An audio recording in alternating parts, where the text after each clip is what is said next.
එකත් එක්ක අද මම ඔයාලට කරන්න හිතාගෙන ඉන්නේ ලඝු ගණක නීති ටික. හරි. වැඩි කතා නැතුව පිළිබඳ විදිහට. ලඝු A වල m වැඩි කිරීම n. කියන්නේ මොකක් හරි සංඛ්‍යා දෙකක් ලඝු ඇතුලේ වැඩි වෙලා තිබ්බොත් ඒක අපිට ලියන්න පුළුවන් ලඝු එකතු කිරීමක් විදිහට වෙන වෙනම. ලඝු ඇතුලේ මොනවා හරි සංඛ්‍යා දෙකක් බෙදලා තිබ්බොත් ඒක ලියන්න පුළුවන් ලඝු ඇතුලේ අඩු කිරීමක් විදිහට. මෙහෙම ගන්නකො. ලඝු 10 පාදයට 50 කියන එක අපිට ලියා ගන්න පුළුවන් නේද? 50 කියන්නේ 25 වැඩි කිරීම 2 කියලා. ඔයාලට සුළු කරද්දී මේවා ඕනි වෙන්න පුළුවන්. 25 වැඩි කිරීම 2නේ. මේක අපිට ලියා ගන්න පුළුවන් ඕන ලඝු 10 පාදයට 25 එකතු ලඝු 10 පාදයට 2 කියලා. ඕක තමයි සංකේත වලින් දාලා දෙන්නේ. ඕනම ලඝු සංඛ්‍යාවක් ලඝු ඇතුලේ වැඩි කිරීමක් කරගන්න පුළුවන් නම් ඒක අපිට ලඝු පද දෙකකට කඩා ගන්න පුළුවන්. ඒ විදිහටම මේ 50 ඕනනම් අපිට ලියන්න පුළුවන් නේ 100 බෙදීම 2 කියලා. ලඝු ඇතුලේ බෙදීමක් තියෙනවා නම් ඒක අපිට ඒ පද දෙක වෙන වෙනම ලඝු පද දෙකක අඩු කිරීමක් විදිහට ලියා ගන්න පුළුවන්. ගණන් හදාගෙන යද්දී ඔළුවේ. කොහොම ඔය දෙක තමයි පළවෙනි ලඝු නීති දෙක. ඊගාව නීතිය තමයි ලඝු ඇතුලේ. මම හැබැයි කියන්නේ ලඝු ඇතුලේ කියලානේ. ලඝු ඇතුලේ කියද්දි මේ ලඝු පාදය මෙන්න මේ කෑල්ල තමයි ලඝු ඇතුලේ කෑල්ල කියන්නේ. හරිද? අම්මෝ මේවා මේ ඇත්ත නම් නෙමෙයි මම ඔයාලට මේ මතක තියාගන්න විදිහට කියන්නේ. ලඝු A වල ඇතුලේ බලයක් තිබ්බොත් ඔය බලය ඉස්සරහට ගේන්න පුළුවන්. ලඝු A වල m ගේ n වෙනි බලය කියලා තිබ්බොත් ඔය n ව ඉස්සරහට අරන් n log A වල m කියලා ලියන්න පුළුවන්. උදාහරණයක් විදිහට මෙහෙම. ලඝු 10 පහේ දෙවෙනි බලය කියන්නේ පහේ වර්ගය. එහෙම නැත්නම් මෙහෙම ගමු. ලඝු 10 25. ඔක අපිට ලියා ගන්න පුළුවන් ලඝු 10 පහේ වර්ගය කියලා ලියා ගන්න පුළුවන් මේ 25 කියන එක. එතකොට මේ 2 කියන දර්ශක පදේ ඉස්සරහට නම් ලියා ගන්න පුළුවන් 2 log 10 5. හිතන්නකෝ මෙහෙම ගාණක් දීලා ඔයාලට දීලා තියෙනවා log 10 5 කියන්නේ 100. මේ ඇත්ත ගණනක් නෙමෙයි 100යි. මේක විසඳන්න. එතකොට අපිට පුළුවන් මේ 25 කියන එක log 10 5 විදිහට හදා ගන්න පුළුවන් මෙහෙම දාලා පහේ වර්ගය කියලා නම් 2 ඉස්සරහට. මේ තියෙන්නේ දේවතාවක log 10 5නේ. log 10 5ට 100 කියන එක දාලා අපිට මේ ගාණ සුළු කරගන්න තියෙන්නේ. අන් ඒ වගේ ලඝු සුළු කිරීම ඇතුලේ දාන්න පුළුවන් සෙල්ලම් තුනක් තමයි මේ තියෙන්නේ. වැඩි කිරීමක් නම් එකතු කිරීමක් විදිහට ලියා ගන්න පුළුවන්. බෙදීමක් නම් අඩු කිරීමක් විදිහට ලියා ගන්න පුළුවන්. දර්ශක පදයක් නම් එයාව ඉස්සරහට ගේන්න පුළුවන්. වැදගත්ම ලඝු නීතිය. මෙන්න මේ දෙන්න සමාන නම් ලඝු A වල A එකයි. ලඝු 10 10 එකයි. ලඝු 100 100 එකයි. ආන් එහෙම ලඝු කීය වුණත් ඒක එකයි. ආන් ඕකත් මතක තියාගන්න. ප්‍රධාන ලඝු ගණක නීති තියෙන්නේ ওই ටික තමයි. ෆෝ ලෙවල් කාලේ ওই ටික දැනගෙන හිටියා නම් ඇති. හරි. ඊගාවට මම එන්නම් ප්‍රධාන දර්ශක නීති වලට. මේවත් ඔයාලට කෙටි ප්‍රශ්නවලදී ඕනි වෙනවා. දර්ශක නීති ටික. දර්ශක නීති වලින්. දර්ශකවලත් මේකට කියනවා පාදය කියලා මේකට කියනවා බලය කියලා. කියන්නේ අර දෙකේ වර්ගය තුනේ තුන්වෙනි බලය වගේ ඒවා තමයි දර්ශක කියන්නේ. බලන්න මම මේක කොහොමද දිගාරින්නේ කියලා දුන්නානේ. තුනේ වර්ගය කියන්නම් තුන දෙපාරක් තුනෙන් වැඩි වෙනවා. තුනේ පහ කිව්වොත් තුන පස් පාරක් තුනෙන් වැඩි වෙනවා. කොහොමද දර්ශකයක් කොහොමද දිගාරගන්නේ කියන එක ඉස්සෙල්ලාම මතක තියාගන්න. හරිද? ඊගාවට අපි දර්ශක සුළු කරද්දී ඕනි වෙන නීති ටිකකට. පාද සමාන වෙලා බල වැඩි වෙනවා නම් අපිට ඒක ඒ පාදෙම බල එකතුවක් විදිහට ලියන්න පුළුවන්. දෙකේ වර්ගය වැඩි කිරීම දෙකේ 3 නම් පාද සමානයි. බල දෙකක් වැඩි වෙලානේ තියෙන්නේ. දෙකේ 2 එකතු 3 එහෙම නැත්නම් දෙකේ 5 වෙනි බලයේ විදිහට ලියන්න පුළුවන්. පාද සමාන වෙන්න ඕනේ මේ සෙල්ලම් දාන්න. පාද සමාන වෙලා දර්ශක පද දෙකක් වැඩි වෙනවා නම් ඒ බල දෙකේ එකතු විදිහට ලියන්න පුළුවන්. ඒ කන්ඩිෂන්ම අපිට පාද සමාන වෙලා බල දෙකක් බෙදෙනවා නම් දර්ශක පද දෙකක් බෙදෙනවා නම් අපිට ලියන්න පුළුවන් ඒකේ බල දෙකේ අන්තරයක් විදිහට. ඒ කියන්නේ දෙකේ 5 බෙදීම දෙකේ 2 කියන්නකො. ඔක අපිට ලියන්න පුළුවන් දෙකේ 5 ඍණ 2 හෙවත් දෙකේ 3යි කියලා. හරි.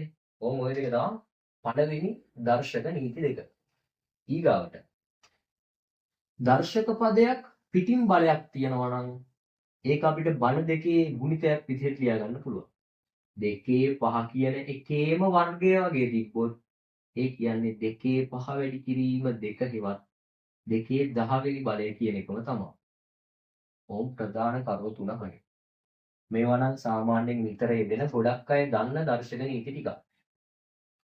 ඊගාවක තමයි දර්ශක පදයක ඍණ බලයක් තියෙනවා නම් ඒක ධන කරගන්න ඒකේ පරස්පරය ගන්න පුළුවන්. ඒ කියන්නේ 2 ඍණ 2 කියන එක ධන දර්ශක පදයක් කරගන්න ඕන නම් මේකේ හැම වෙලෙම මම අර කලින් වීඩියෝ එකක් කිව්වා මේ සංඛ්‍යාවල මේ සංඛ්‍යාවක් අපිට භාගයක් කරගන්න ඕන නම් යටින් මෙහෙම එක ඉලක්කම දාගන්න පුළුවන්. මේකේ පරස්පරය කියන්නේ මේක උඩයට මාරු කරන එක. මේකෙම ධන දර්ශක ගන්න පුළුවන් නම් මේකේ උඩයට මාරු කරන්න පුළුවන්. 1 යට 2 2. 3 ඍණ 3 කියලා ලිබ්බා කියන්නකො. මේක අපිට ධන දර්ශක වලට හරව ගන්න ඕන 1 යට ගන්නවා. 1 යට 3 3 වෙනි බලය. ආන් එහෙම හදාගන්න පුළුවන් දර්ශක නීතියක් තියෙනවා. ධන ඍණ මාරු කරන්න නම් 1 යට දාන්න ඕන. ඒ විදිහටම තමයි මෙහෙම හිතන්නකො. 1 යට 3 ඍණ 3 කියලා තිබ්බා කියලා. මේක ධන දර්ශක හරවන්න ඕන නම් 1 යටට දාලා 3 ඍණ 3 උඩට ගන්න ඕනේ. එතකොටම ඍණ ලකුණ ධන වෙනවා. තේරුණාද? 3 ඍණ 3 උඩට ගත්තා ඍණ ලකුණ ධන වුණා. 3 3 වෙනවා. 1 යට 2 ඍණ 2 කියන්නේ. ඒ කියන්නේ 2 වර්ගය. මේ ඍණ 2 උඩට ඇති ධන 2 නා මෙතන යට අපි ප්‍රයෝග කරන තුර තියෙන 1 ඉලක්ක. මේ දර්ශක නීතියත් හරි. මුලින්ම පාද සමාන නම් බල එකතු වෙනවා. පාද සමාන නම් බෙදී බල අඩු වෙනවා. බලයක බලයක් තිබ්බොත් වැඩි කිරීමක් විදිහට ලියන්න පුළුවන්.